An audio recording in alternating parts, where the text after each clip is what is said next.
On the night of July 11th in 1943, a Royal Australian Air Force Bristol Beaufort with a serial number of A9-352 from the number 1 OTU in East Sale crashed near King Island. King Island's a small island between Australia and Tasmania. The bomber was on a night formation training flight from East Sale in Victoria with 2 other Beauforts when it went down about 3 kilometres east-northeast of Currie Aerodrome on King Island. It crashed around 2 a.m. and the exact cause was never determined. All 4 crew members aboard were presumed to have died instantly. Formation flying, particularly at night, was one of the riskiest training exercises performed from one OTU. Many and a majority of the crashes were with night formation flying. There was also another crash approximately 3 kilometres off the coast of King Island in a similar accident. The remote wooded crash site near Marshland meant that local residents were the first to respond. Brothers Jim and Dick Chitz, the local freight truck operators, helped to recover the bodies, even using their Dodge Fargo truck as an improvised hearse. The next day, which was the 12th of July, a RAAF detachment for East Sale arrived with chaplain Victor Deakin. The officers served as pallbearers at the funeral.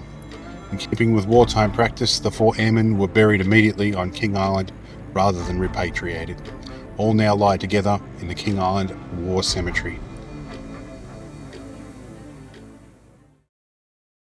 Sale, during wartime, had become known as Death Valley among RAAF trainees. 191 young airmen lost their lives in training here during wartime operations. From museum records, 32 aircrew were involved in nighttime formation accidents. 52 were also involved in takeoff and landing accidents. Many were the result of elevator trim tab control failures. Formation flying, however, still remains an extremely risky practice requiring extensive training and practice. At the time, Essendon Airfield was under military control and was the primary base for Beaufort bombers. Most operating in the Bass Strait would have transited through this airfield for refuelling and other purposes.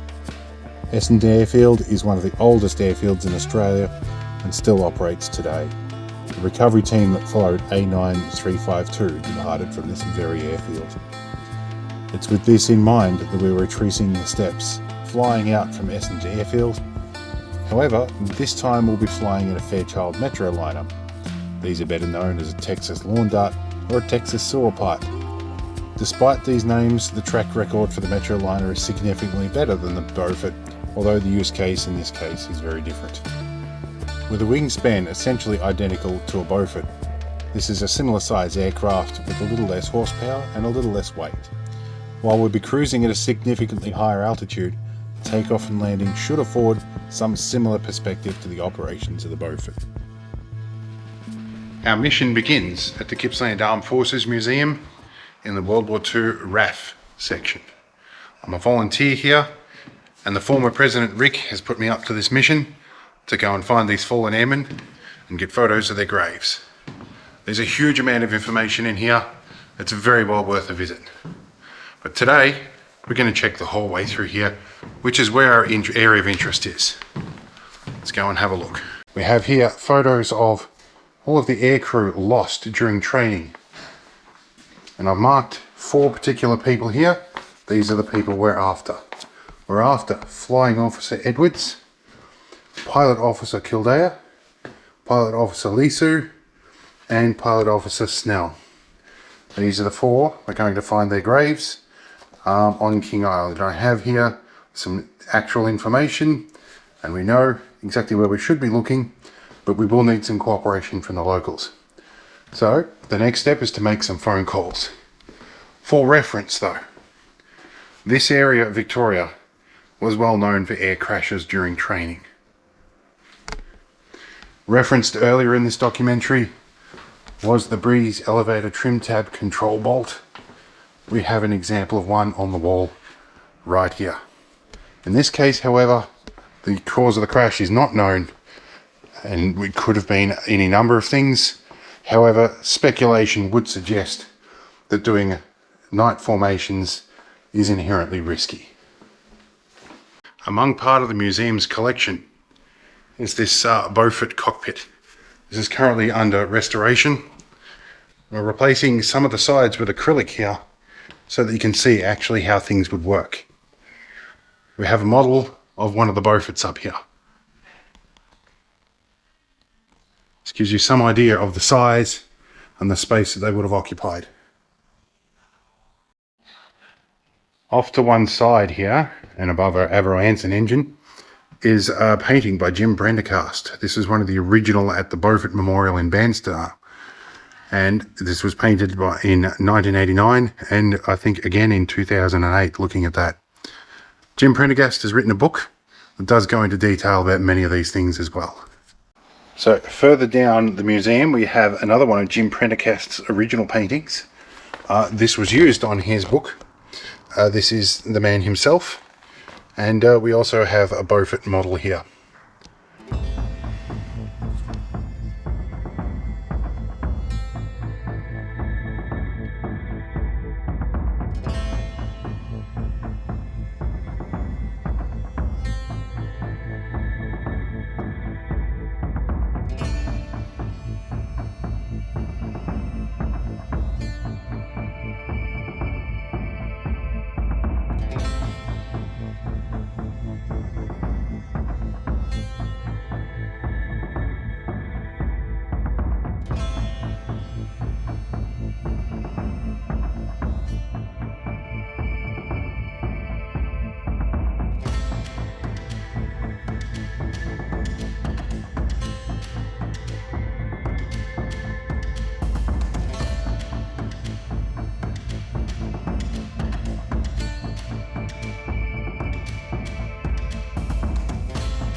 In wartime Victoria, many young aircrew travelled by steam, as did much of Victoria. Mostly those going to 102 in West Sale. Today, with the help of Steam Rail Victoria, we're going to step in their footsteps.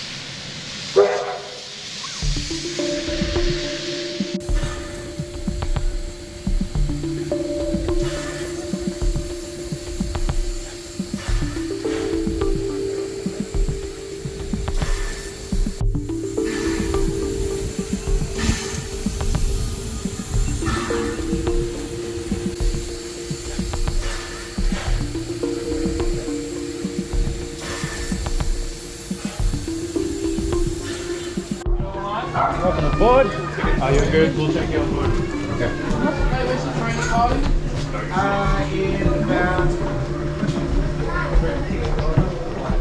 There's 3:30 years ago. Find a seat.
During 1943, Australia produced its own Bristol Beaufort bombers through the Department of Aircraft Production at Fisherman's Bend in Melbourne. This vast wartime factory assembled airframes, built engines, and manufactured thousands of components locally, making the Beaufort one of Australia's largest industrial efforts of the war. Once completed, each aircraft was flown a short distance to Essendon for final checks and testing before being delivered to the front line and training units across the country. We're here on site, on Bristol Street at Essendon Airport. The two buildings behind us were where most of the Bristol Beauforts were assembled, tested and often repaired. A9-352, which is the very one we're chasing, is most likely to have been assembled and tested here. Previously, it would have been housed in the building right behind me. 83 was also associated with the Bristol Company as well, hence the naming of Bristol Street. We're here at Essendon Airport. We're about to embark on a flight to King Island with Sharp Airlines on the Metroliner we spoke of earlier. It's very likely we'll pick the same approach that A9-352 took, although that will definitely depend on weather. A common practice even today is to fly on IFR, which is instrument flying. In 1943, that would have been called blind flying. That was done at night, and they used the Link trainer, one of which we have at the museum, and that was basically an early form of a flight simulator. Many of the aircrew that flew on A9-352 would have used a Link trainer. I'm now going to inform you of some of the safety features on board this aircraft, so I do ask for your full attention. In the seat pocket, you'll find a safety on board card. This contains vital information on what you should do in the very unlikely event of an emergency, including the brakes position.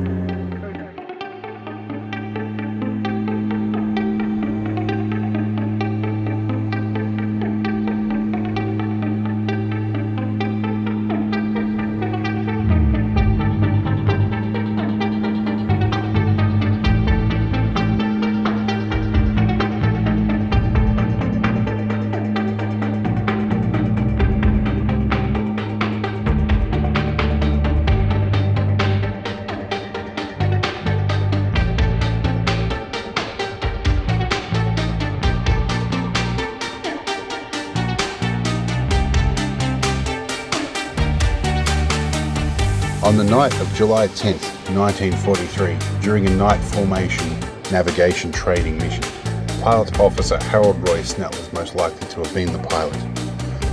King Island was to be a waypoint in the navigation training scenario. At about 11:20 p.m, the crew reported that they were about to drop flares over King Island. This would be the last transmission heard from the crew. At the time, it's estimated that they were at about 1,000 feet. Shortly after, the aircraft crashed into King Island, approximately 3 miles east-northeast of the Currie Aerodrome. While reports vary greatly, we're informed by the King Island Historical Society that they know the exact location, and they even have some of the remnants of the aircraft itself.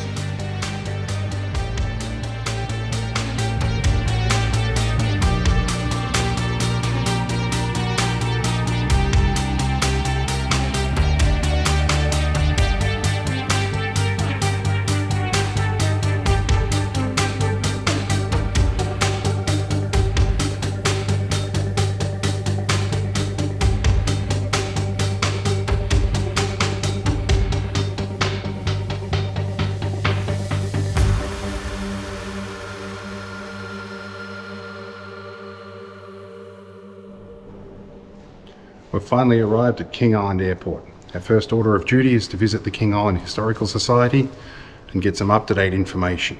After that, we'll be stopping graveside and paying our respects to the fallen airmen. Without museums and volunteers that dedicate their hard work and their time, research like this in many cases simply would not be possible. These guys very much deserve your support. If you're ever near King Island, come and say hello to the crew. We find ourselves here at the King Island Historical Museum. The museum has been kind enough to allow us to photograph and film a piece of A9-352, some of the original wreckage that crashed on the island. Listed here are the 4 aircrew, which we are planning to pay our respects to. King Island has a rich military history with many accounts, and its importance in the Bass Strait being pivotal during World War II.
We're here at the Currie Cemetery on King Island to pay our respects to the 4 fallen crew of A9-352.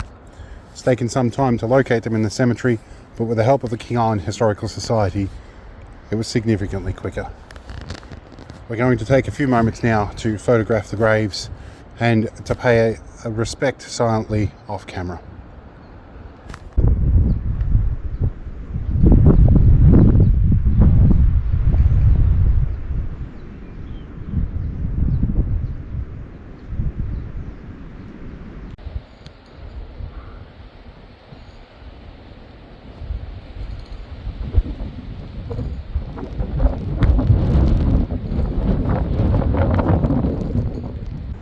Amidst the rain and overcast skies of King Island, our quest is almost complete.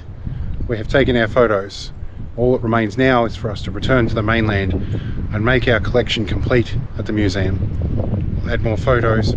We'll pay much respect to the people that have assisted us along the way, and of course to the 4 aircrew.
And we have returned to the King Island Airport, and once again we will be departing.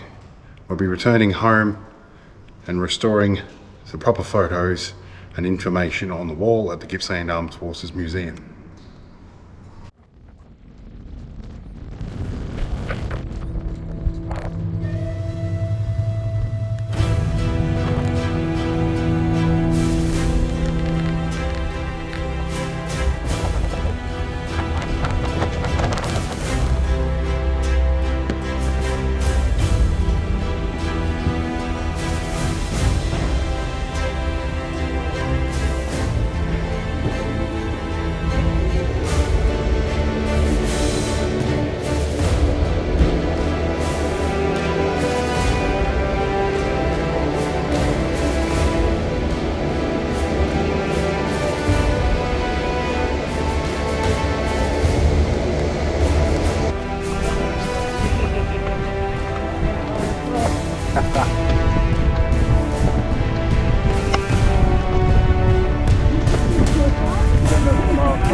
I'll help you out. All right, thank you. All right, hold up. There. All right. There. Thank you. Thank you. Thank you. Now, where is 1C? 1C's right there. Right there? Cool.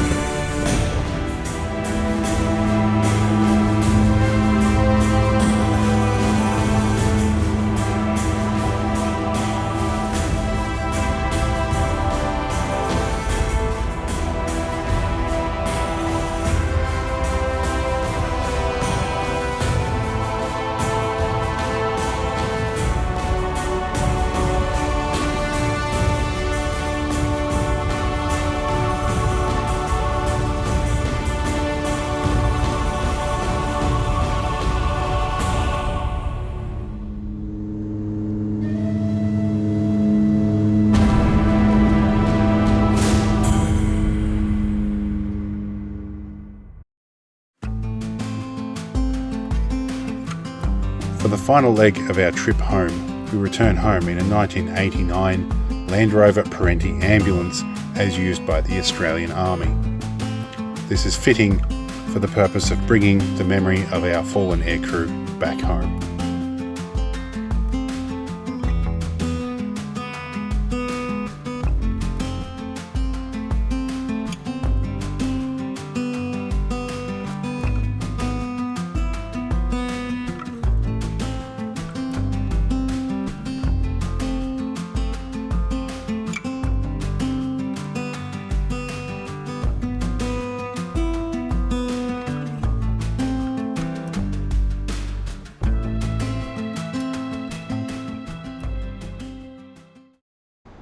And we have returned to the Gippsland Armed Forces Museum, and like King Island, the predominant wind here is always quite high. We're going to go inside now, put the photo on the wall and make our collection complete and move on to the next project. We would really appreciate your visit, and many thanks to everybody who was involved in this documentary. It would not have been possible without you.